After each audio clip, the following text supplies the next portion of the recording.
Bonjour Brigitte Fanny Cohen. On va parler Laurent. de cette campagne qui commence aujourd'hui ou demain, je ne sais plus, Et aujourd'hui. qui va commencer Voilà, demain qui va sur les commencer chaînes de demain télévision. Sur les chaînes de télévision, entre autres, contre les violences éducatives. C'est un joli mot pour désigner finalement les humiliations verbales, les claques, les fessées, parce que fini le martinet. Mais les enfants souffrent encore de certaines violences éducatives. C'est important, ça a gagné du terrain, c'est répandu encore. Alors effectivement, c'est ce que dénonce la Fondation pour l'enfance, qui est à l'origine de cette campagne dont France Télévisions est partenaire.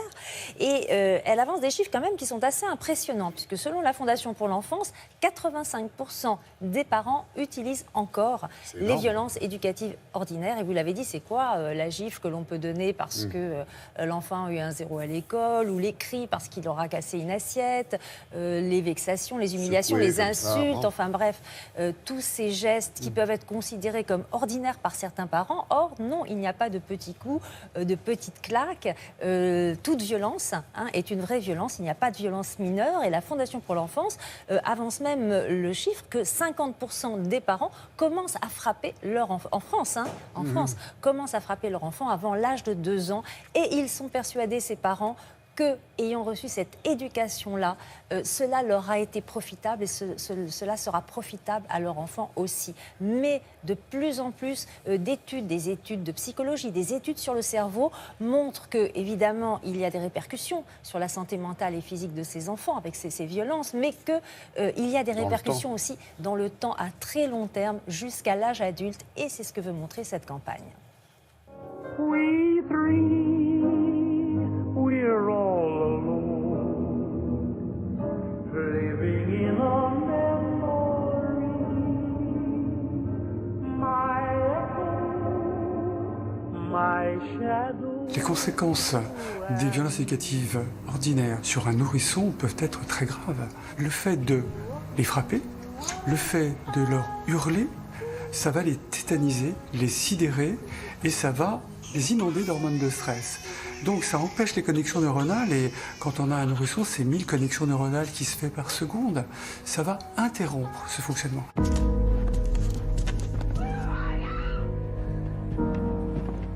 On peut avoir plus tard des enfants qui auraient de graves troubles relationnels.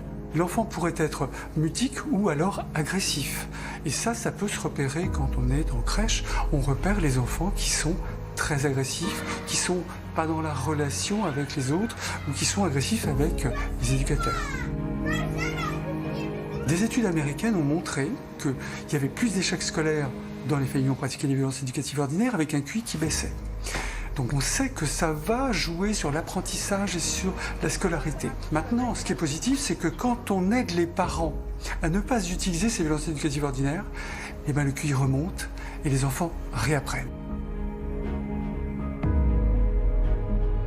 On a montré, chez les adolescents qui ont été victimes de violences éducatives ordinaires dans leur enfance, qu'ils étaient plus susceptibles de devenir toxicomanes ou accrochés à un produit, qui ont plus de conduite à risque ou de conduite suicidaire et de conduite délinquante.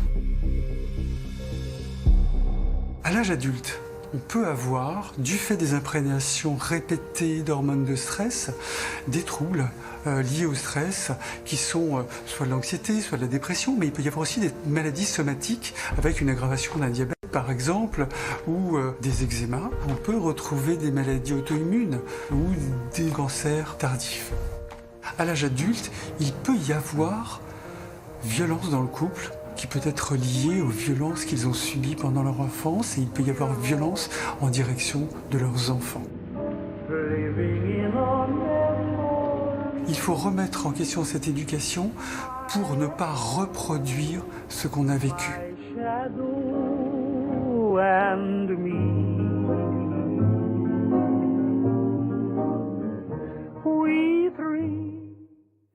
Les violences qui ne sont pas interdites en France, Brigitte Fanny. Non, elles sont interdites par la loi dans 53 pays, dont 23 pays européens. Pas encore la France, donc petit message à nos hommes politiques. Qu'attend-on ? Merci beaucoup, Brigitte Fanny. On va rejoindre